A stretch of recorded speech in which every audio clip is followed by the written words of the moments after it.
Hello, I'm Nick Tyrone, neoliberal centrist dad, and thank you for joining us. This week's topic is a particularly spicy one that I had thinking about an old book, which I'll get to in a moment, which is around, could things get bad enough in Britain that we essentially end up with a dictatorship in which the royal family act as the sort of dictators, the benevolent, well, we hope, rulers. We reestablish, monarchic rule in Britain, and Parliament strictly exists, or maybe we get rid of the House of Commons, and the House of Lords is the only one that exists, sort of like going back to whenever it was, the Middle Ages, basically. So why do I say this? Why do I think this is in any way worth talking about or possible? Well, what made me think of it was there was a book written in 1978 by Anthony Burgess, famous British author. Some of you will know some of his more famous works, including Clockwork Orange, which is probably his most famous book. He was a brilliant writer, and he wrote a book in 1978 called 1985. The book is both a tribute to Orwell's 1984 and a sort of an attempt to update the novel, as it were. The first half is nonfiction, and it's where Burgess really gets into... He sort of does a critique of Orwell's 1984, the things that he thinks have aged badly in it, also the things that he thinks Orwell was bang on about. He also talks about how much it was a product of its time and how that's really essential, about how you could call the book 1948, and actually it would probably have as much resonance because, in a sense, as much as Orwell was sort of imagining this future dystopia, in a sense he was actually talking a lot about post-war Britain and some of its massive problems. And he Burgess really gets into things like very interesting stuff. He mentions Brave New World, which is Huxley's book from the 30s, which often gets compared to 1984. And in fact, a classic thing on social media these days is, I feel like I'm living in 1984 and Brave New World smushed together, which if you've read both books, is not really possible, given that they offer opposite viewpoints of what a future dystopia could look like.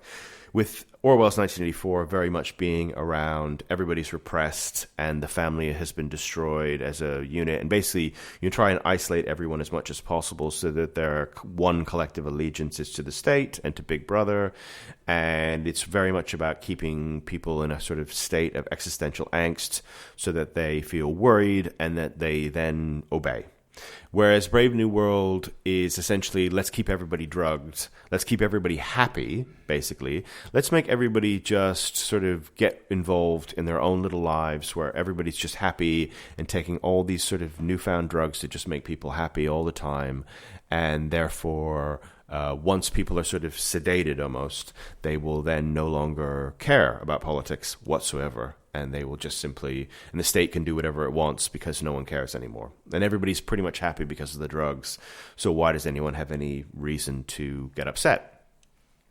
There's more to Brave New World than that. There's all sorts of stuff around how people are programmed from birth to like the job that they're going to eventually do and all that sort of stuff. But that's the basic idea, is keep everybody happy and then the state can do whatever it wants, being opposed to Orwell's 1984 vision of, no, let's keep everybody really on edge and angry and upset, and that will mean the state can do whatever it wants. The second half of Burgess's 1985 is fictional, and it depicts Britain in 1985, which again was only 7 years on from when Burgess wrote this.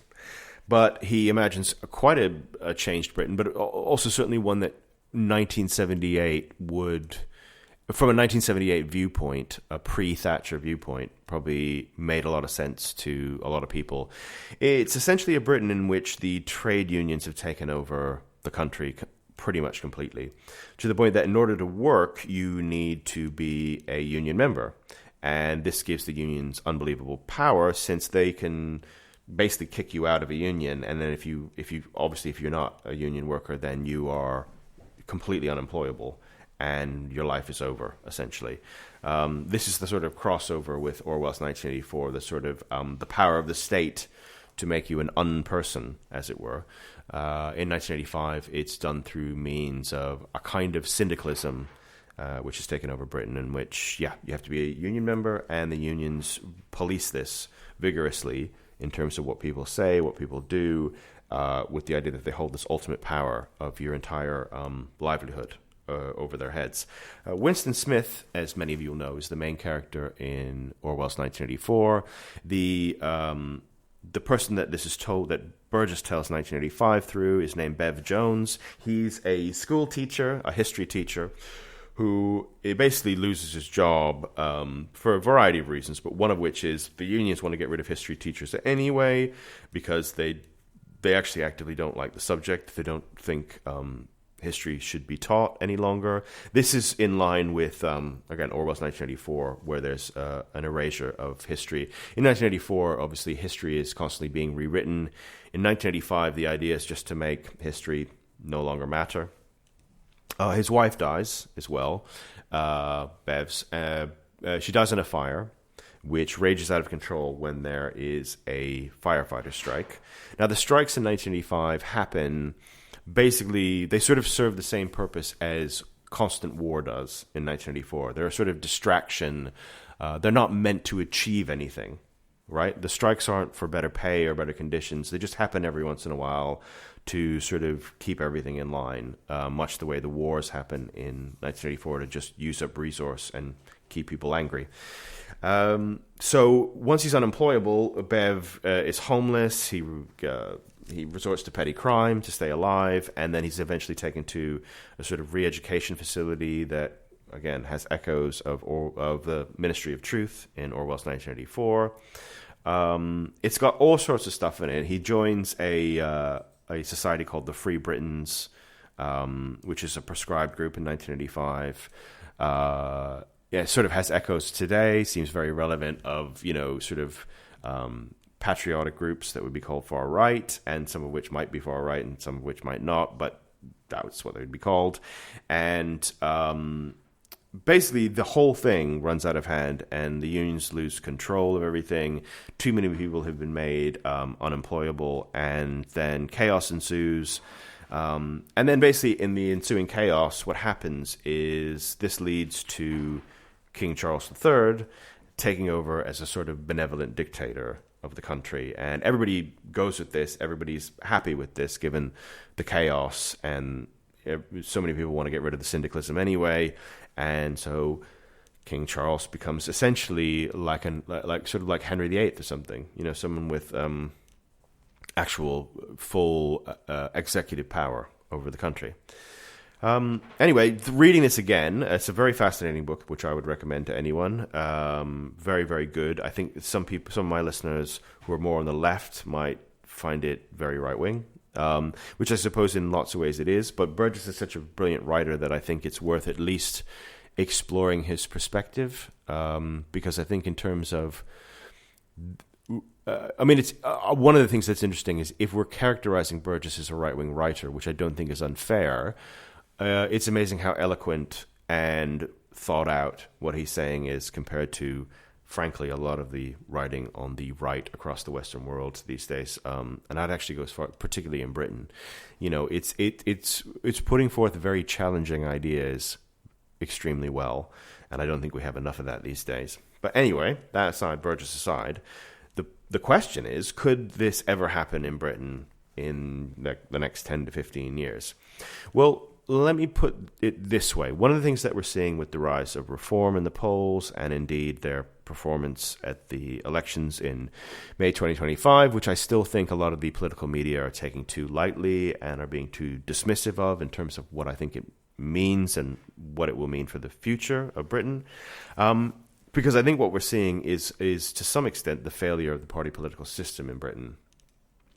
And it really looks like at least short term, the result of that will be probably a reform government. And the question is, what if reform fails?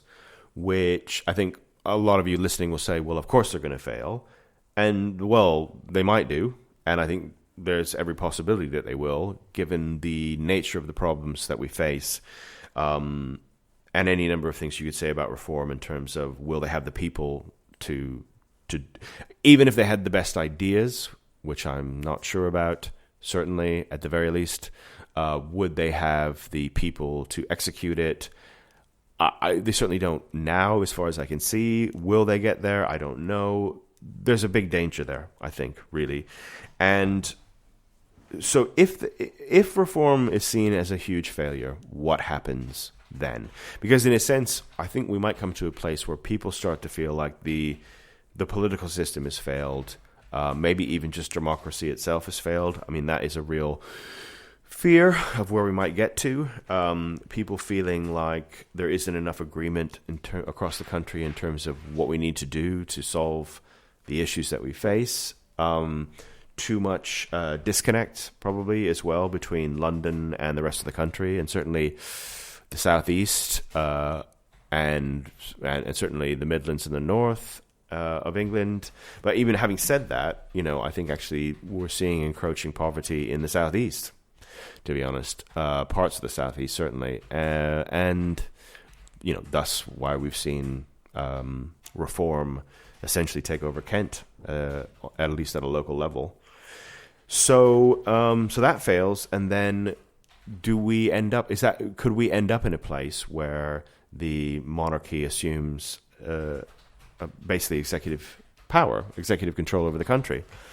Now, imagine this scenario as well, okay? So sometimes during this reform government, which, say, lasts from 2029 to 2034, Charles dies, okay? So Charles III, our current king, dies. That's not an unrealistic scenario. The man is in his 70s. He has cancer. The idea that he could die in the next 8 to 9 years is certainly not entirely unrealistic, right? And King William, we get William, current Prince of Wales, and he becomes King William V. And he's young, certainly youngish, certainly younger than any monarch we've had for a while. His coronation is this great, sort of seen as this great rebirth of the nation, and a kind of, a turning over of a new leaf, and leads to a lot of, parties and people. Yeah, it's a vibe shift in Britain. And people could look at William and go, oh, he's great, and everybody kind of loves him, and he's the one thing that we all kind of agree on in the country, as a figurehead, as a person, as someone we look up to, much in the way that for a lot of her life, people looked up to Elizabeth II. It was a thing that, kind of united people around the country. And could William do that? I think it's entirely possible. And in the face of what will be seen as an entirely failed political project in terms of party, the entire failure of the party political system, its inability to produce people that can affect the changes that the country needs, to pull Great Britain out of the sort of doldrums. Here's the thing. Do I think it's going to happen? No, I wouldn't put a bet on it, but I wouldn't totally discount it either. And I don't think anybody should. I think things could get that desperate. Imagine if there's riots, there's civil unrest. I mean, just this past week, we had Lisa Nandy talking about how she's worried about, unrest. The north of England could go up in flames or something. She said something to that effect. And, I mean, I don't think that's entirely unrealistic, by the way. And could we be desperate enough to just say, okay, let's throw everything to the king. Let's have the king. Let's have an emergency measure where the king takes over control. I mean, whether William would actually even want to do that is another question, of course. But let's say he feels he has no choice. What if he feels? What if it's put to him that the entire country could fall apart if he doesn't assume control? What happens then? I mean, he might do it at that point, and people might be happy about it. This is how political systems have failed in the past. History is littered with this, by the way. When political systems just do not, somehow they reach a point where they do not solve the problems that they should exist to solve, then people look for other answers. And actually, as opposed to having some sort of full-blown fascism in Britain where, I don't know, there's like a Hitler figure or a Mussolini figure or a Franco figure that emerges, it would be much more British to just say, well, let's have the king be in charge for a while. That's a very British way of sort of sort of establishing authoritarianism, really. A sort of almost a callback, a wind back pre sort of Glorious Revolution. Weirder things have happened, and I've come to the point where discounting stuff like this that seems like, that wouldn't happen. We end up in a world where that's entirely possible. I mean, a year ago, if you had said to me, a year from now, everybody's going to be talking about how Reform are going to form the next government, I would say that's just completely, come on, that's ridiculous. That's completely unrealistic. And yet, that's exactly where we are. Or, the Lib Dems getting 72 seats back. Now, I realize all those things are fairly minor compared to, we have an entire system change of government where we take the executive power out of the hands of the House of Commons and put it back in the hands of the monarch. But, well, like I say, it'd be a very British way of dealing with a total failure of the system to get to the right results. And so I wouldn't entirely dismiss it myself. But I will leave that for you to decide how likely it is. Please leave your comments below. I'd love to know what you guys think about this. And we'll leave it there. I'm Nick Tyrone, neoliberal centrist dad, with you as always. I'll be back as soon as I can be to talk to you about something else. In the meantime, obviously all the views expressed here are my own and do not necessarily reflect the views of Bloomsbury Institute or Bloomsbury Radio, who have been very kind in hosting this chat. Thanks, as always, to my producer, Barra, and see you soon. I'm singing in the rain, just singing in the rain.